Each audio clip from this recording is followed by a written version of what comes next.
Julie update. Abangan si Julie sa Kapuso Mall shows ng All Out Sunday sa June 9, 1pm sa KCC Convention Center, Zamboanga City. Nakasama ni Julie dyan na sila Marian Osabel, Hannah Pecillas at John Rex.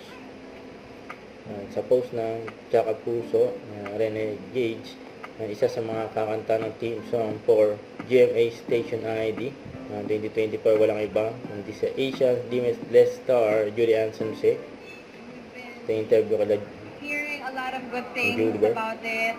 Especially, nandito yung colleague namin, si Thea and si Garrett and si Anthony. So we're very, very excited to see them perform. Not only that, but you know, just be entertained tonight. Sobrang galing nila dahil alam naman namin kung anong klaseng talent meron yung mga kaibigan namin. Kaya excited na rin kami mapanood to eh. Dahil sa kanila yun, and maraming salamat. So marami pa po silang dapat abangan.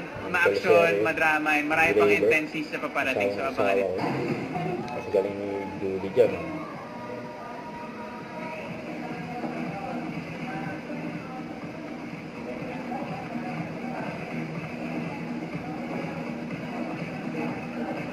Dance series.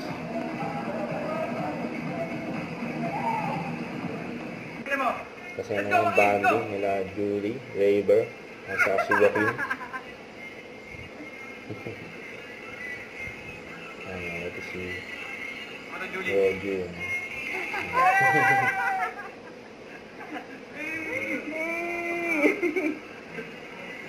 Bauka! Si Raver. Oh my God! I'm talking about again. Oh, the back. That's me. Ang ganda ni Joaquin eh. Again. Oh, that's back. Cute oh. Dito! Huwag kalimutan mag-subscribe, click ang notification bell para ma-update na po ang mature reaction vlog. Bye guys, thanks for watching.